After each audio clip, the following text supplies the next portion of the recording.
Hi, I'm Dryden Pence.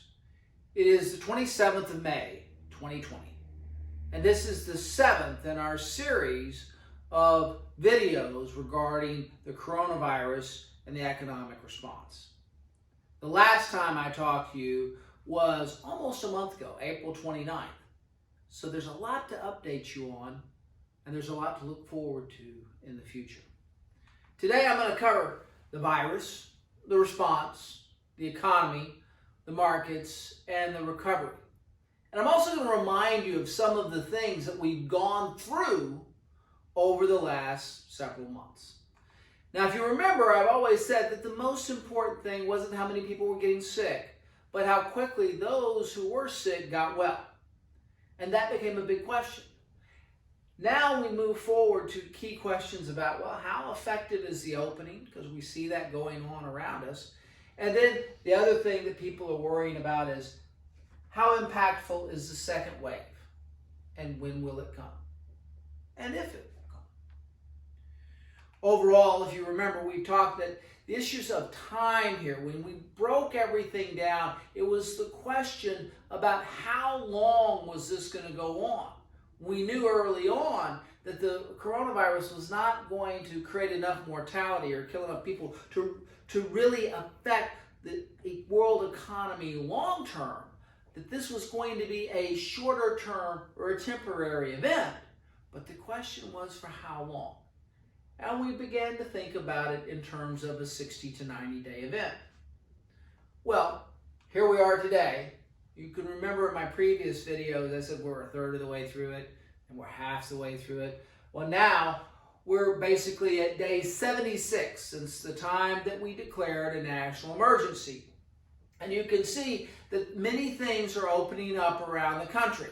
So this range of 60 to 90 days seems to be somewhat accurate. Now remember, we talked about key dates. Well, the first big key date was outbreak, when a location reached over 100 cases. Then peak virus, when the number of active cases started to decline. And then the crossover point. That was very important relative to opening up. The crossover point was where more people were getting well than were getting sick. Now, we've been tracking this back since early January, and you can remember how we talked about trying to communicate with people inside China, trying to understand all of those things that were going on. And we've been tracking this, and if you look at the daily data on a global basis, we have confirmed cases, and then we have the people who are the active cases, and then we have those who have recovered. I mean, most people don't really realize that we have, almost 2.5 million people have recovered from the virus. That's an important thing to recognize. When we looked at COVID-19 with regard to selected regions in the United States, we discussed the fact that the United States data looked much worse than the rest of the countries. If we normalize everybody to that outbreak moment when there were more than 100 cases, you recognize that now we're out here with China, and many of the countries in Europe have begun to really subside and get better. We are beginning to see Brazil and India start pick up. And this line right here is you take kind of all of Europe and put it together. So you can see that trend. But this was the United States. Now, if you remember, we talked about population density as a key issue. Why was it that the United States peaked up so much? Well, a lot of that had to do with the major outbreak was in New York City. We had 30 or 40% of the cases early on were in New York City. And if you think back, a couple of weeks ago, how dire those circumstances looked. But what people weren't describing was understanding the importance of population density. You see, in Wuhan, China, the population density is about 1,200 people per square kilometer. Whereas in New York City, the population density is about 10,000 people per square kilometer. You had like 8 times more population density when this thing hit outbreak. So obviously you saw this big spike in cases before we could catch up to it. And now if you look at the data in New York, we're beginning to get control of that, and it's on a downward trend. But the virus is the virus is the virus. It doesn't respect borders or ethnicity, and it doesn't respect political systems. So basically, it does what it's going to do around the world. So let's take a quick trip around the world and see what's happened. You see, in China, they hit their peak fairly quickly. They hit their crossover point, and now you're out here at day 127, and we're seeing Shanghai Disneyland open up, right? Behavior's changed a little bit. Social distancing is enforced, but people are getting back to doing that which they do. Not only that, you have to remember that China, although it's opened up, it's opening up and getting back on track, it's also the world's second largest economy. That's important when we think of things on a global basis. And it's not just the fact that Disneyland's opening up, but take a look at Apple and also Starbucks. About 85% of those stores are open. So we're beginning to see this resurgence. When you get to day 120, right, you're beginning to see these resurgence of economic activity that's going on. So they opened up, and now it's a big question of traction. Let's look at other parts of the world. Day 97, that's South Korea. Again, they've gone through it. They're opening back up. They're beginning to see, and this is the point that people are getting a little worried about, they're beginning to see a slight pickup in additional cases. What's going to happen with the second wave? But let's focus on this open up point. Taking a look at Iran. You can see where it hit the crossover point and went on. They're at day 91. Taking a look at Germany. They're at day 87. Taking a look at Spain, they're at day 85. Taking a look at Italy, they're at day 94. You remember the terror everybody was having in Italy when the medical system and the hospital system was overwhelmed early on. Big important issues. And we're very concerned about having those kind of problems here in the United States. We take a look at France, and you see they're at day 87, and they really haven't hit that crossover point, but they're beginning to come together. Now let's look at the United States. We're at day 84, and we have a very different set of circumstances. We really haven't, the data here hasn't closed up as you would think. And that's one thing that we've been looking at. It really concerned us, and we found the answer. I'll walk you through that here in a few moments. Because we began to say, wow, what's going on? All the other countries had hit their crossover point and were doing better, but it seemed like the United States was a little different. And we know that the people in the United States are not genetically different than everybody else in the world. So what was going on? Because all this information, the blue line over the green line, were things that were informing policy and decision makers. So we began to do a little research about this. We began to look at it. Remember, in the last video, I said it was very important to watch Texas. One, because it was a big state with a big economy. Okay, the state is, population-wise, is significant, and also economic-wise, it's about 1.3 trillion. It's about the size of the nation of Spain. Texas would be the 13th largest economy in the world if it were just its own. And so we said, let's look at Texas. And Texas's data seemed to follow the normal pattern. Texas's data seemed to follow the normal pattern. Now, the other challenge that you have is nationally, where were we on testing? Certainly early on it was hard to tell about the data, but now we're beginning to test upwards between 350 and 400,000 people a day. So what was going on with the United States? And when would we be able to open up? Well, the big question was, according to the World Health Organization, 80% of those people who were infected had mild cases, and they recovered from COVID-19 without needing hospital treatment. And they did that within a couple of weeks, right? About 14 to 18 days. And we've talked about that before. And John Hopkins basically said, you know, while we've got this 1 to 2 weeks period of time, then serious cases would take 6 weeks or more. So we began to say, let's build a model around this. Around the virus is the virus is the virus. And humans are humans are humans. And let's see what happens. Well, when we look then at South Korea, the yellow line is what the model would say and predict about how long it took people to get well. And then this was the release and forecast of recoveries. If we looked at Iran, again, you put the model against it and you have almost a pretty good correlation there. If we look at Germany, same kind of deal. If you look at Turkey, very similar. We're going all the way around the world. You look at China, similar set of circumstances. And then we come back to Texas, almost right in line. So when we looked at all this information, we began to go, what is different about what's going on in the United States? Because those who are recovering are going to make differences in policy decisions. And there was this huge debate going on about, well, some states are opening up, some states aren't, who should open up, who shouldn't, are we doing it too soon, what's going to happen? This huge debate's going on. And what we really needed to recognize is, what was the data supposed to tell us? So then we began to go, what if we put our model against the data in the United States? And you began to see very, very different differences here. What was going on? Well, we did some more research. And what we found out is you had 10 states weren't reporting their recoveries. There was something wrong in the data.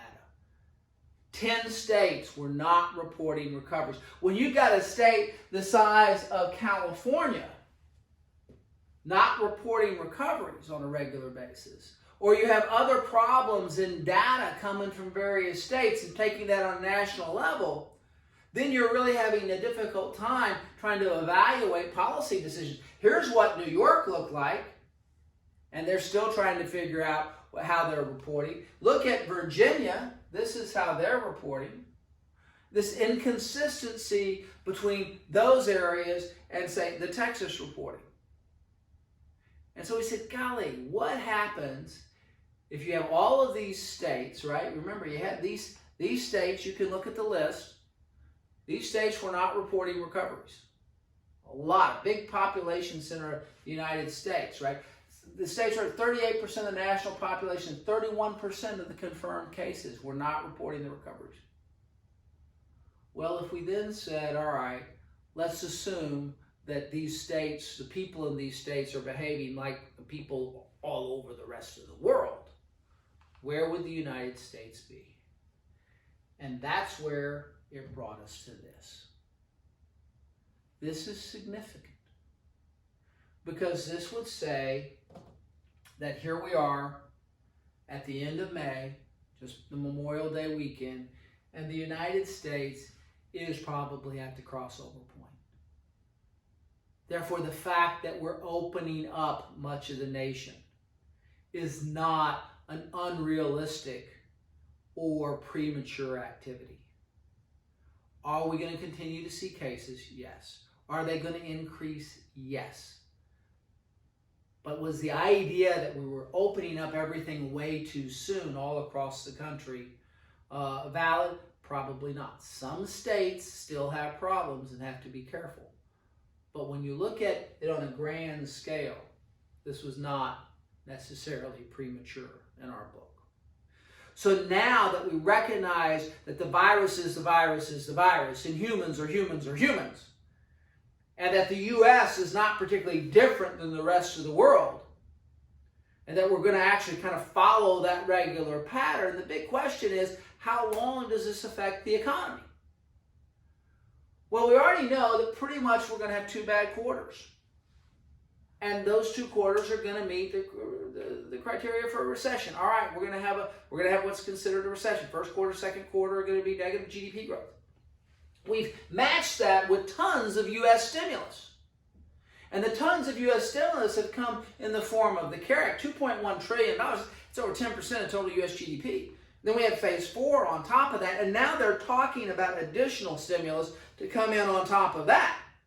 So we have trillions of dollars of stimulus that have been poured into this. And I want to give you a little perspective here. It's very important to get perspective on this. If we took a fairly simplistic calculation and we said, okay, we stopped the economy for a period of time. We stopped everything for 48 days.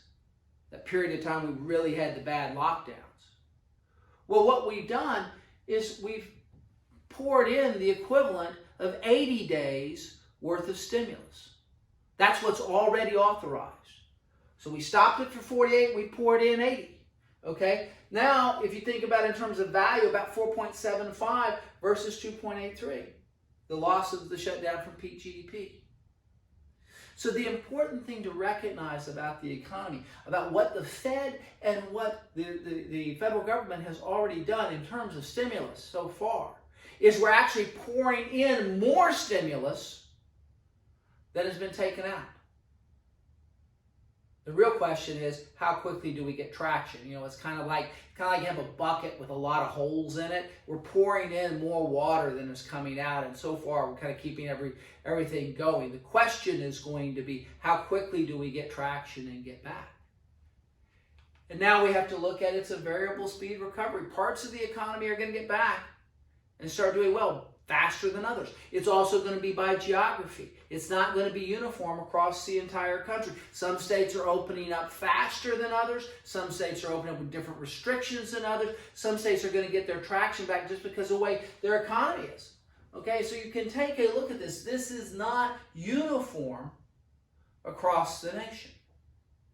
And so the reaction too with the stock market is not necessarily going to be uniform across all sectors.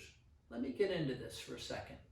We talked before about how volatile the stock market was, and that if you take a look at this tremendous volatility that we've had recently, but you go back and look over 5 years, we've had big moments of volatility as well. Here's this most recent circumstance. But the average peak to trough was 25 days. The average trough to recovery was 62 days. And I said early on that we didn't expect it to recover as fast as all the others. But here's what's happened. We're at day 64. Remember, this is all about the calendar. We're at day 64 from the low of March 23rd. Those panicked moments.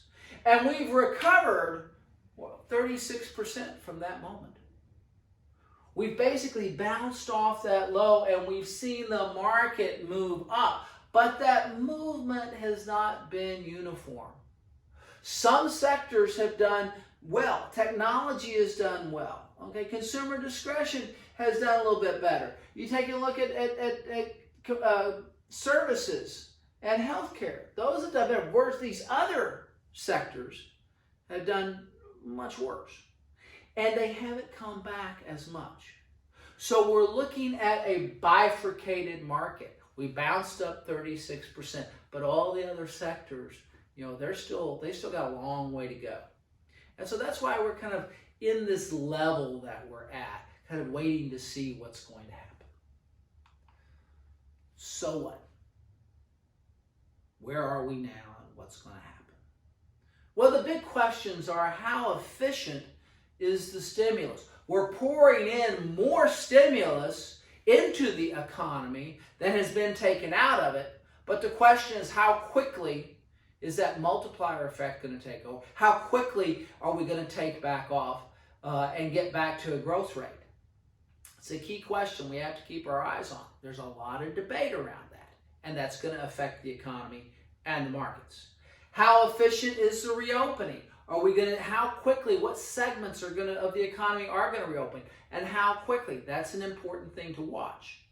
So I think that things are moving along fairly fast, and it's kind of moving quickly into kind of like a dam burst. I mean, people get out, and all of a sudden more people get out, and you're beginning to see it move. But these are still big, outsized questions. And then the next thing is, how impactful is the second wave? Everybody's going to start talking about the second wave. When do we get the second wave? And what's that going to look like? So here's a couple of things to remember. It's still all about the calendar. It's still all about the calendar. As we move through June, we're going to see all of the states get open at some various level. But some big things are going to happen. right? We're going to see that the early PPP payroll protection program recipients, they're going to hit their 8 weeks right here. Is that program going to be extinguished? Is it going to be continued? How is that going to work? And that's one of the big debates that are going to happen in Congress. Do we get another big bite of that apple to help people through the payroll protection program? And then the next thing is those extra unemployment benefits. You see, you have some challenges now in the country where there are a lot of people that are actually making as much or more on unemployment than they were while they were working. And the question is, how quickly are those people going to want to go back to work? Are we going to find ourselves in July in a moment where there's actually a shortage of people that want to work? Who knows? But this is one of the big questions we have to look at. And how does that then translate into August? And then we have the tax day in July. This is significant. You see, what happened is we didn't have an April 15th tax day. It got pushed to July. That was to help everybody. But now, in July, you have not only the taxes due for 2019 that have to be paid, but you also have the first quarter and the second quarter estimates that people have to pay. Now, normally there's a 3 or 4% decline in the market, and sometimes in April when people have to sell their stock to get liquid to pay their taxes. Now that's all been deferred, and now it's an even bigger number. So you have to kind of take a look at how much liquidity are people going to need around tax day with all these things going on. And then August, we find out what happens without all the stimulus. What's the real basis of the economy? So I say this to make sure that we see things getting significantly better. We see the stock market getting significantly better. We see everything opening up, but we're moving into what we call a consolidation phase. And it's going to be very important in June, July, and August to see whether those sectors that were hurt begin to rise, begin to have more economic activity. How does that affect the markets? And how does that affect employment and how quickly people come together? So there's a lot of moments of recovery and consolidation in this period of time we have to take a look at. And we have some key points, right? All 50 states have plans to open if they're not already. There's a race between how quickly we can recover versus how much stimulus can be put in to the market. We're going to begin to see this in June, July, and August. It is about the calendar. It's about consolidation period. And then about the time we kind of get through that, we hit election season. And September and October are going to be all about the election and what's going to happen there. It's going to be really interesting to see how that affects the market and the economy, those debates. And then there's a question about the second wave. So what we think is probably going to happen, we're going to get through the consolidation period, we're going to go through the election period, and then right about November, in that period of time after the election, is when you'll see how big is the second wave and what's its effect. So we have to begin to focus on those things. So for June, July, and August, it's really about action and traction. The actions we take and how quickly and how strong the traction is. You're going to see states have more cases. You're going to see more testing. You're going to see how that reacts. But some are going to be doing better than others. And every day there'll be a new headline about it. But in the end, I'm going to go back to the thing that I talked about. We're going to go through this period of exuberance and concern. Are we getting better? Are we not? Did it work? Did it not? Is there a vaccine? Is there not? But the key thing to remember from a human dynamic standpoint is this does all come down to those two emotions of fear versus aspiration. And history tells us that in the long run, aspiration always wins. It is part of our human nature to get better. It's part of our human nature to seek freedom. It's part of our human nature to choose to advance. So aspiration always overcomes fear. So take heart from that. Recognize we're going into a couple of months that are going to be up and down and consolidation. And one day it could be good, one day it could be bad. People can be concerned. But the thing that we have to look to is every day we go through it, we're continuing to get better. And we're continuing to move forward. And I think that's where we're going to find ourselves. So today I've covered an update on the virus, where the United States is. I've covered the response, and I took some time to talk about why the response has been somewhat disjointed. Part of that has to do with data. But if you look overall, you recognize that the idea that we open too soon is probably not particularly accurate. We're opening up right about the right time.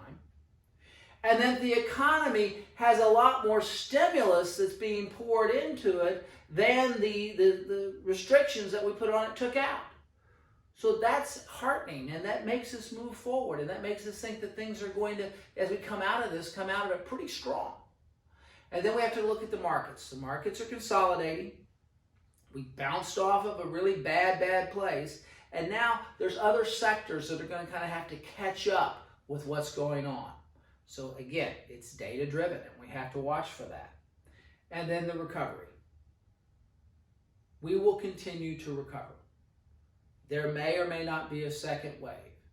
If there is, it's probably not something that stops the economy again, because the way we're dealing with this in the future is probably going to look like we attack the hot spots, we protect those who are most vulnerable, and we then allow the rest of the economy, with appropriate social distancing and some changes in behavior, continue to move on.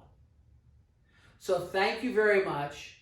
I appreciate your time. I hope that this has been informative, and I'll be back in a couple of weeks to update you. Take care. God bless, and thank you much.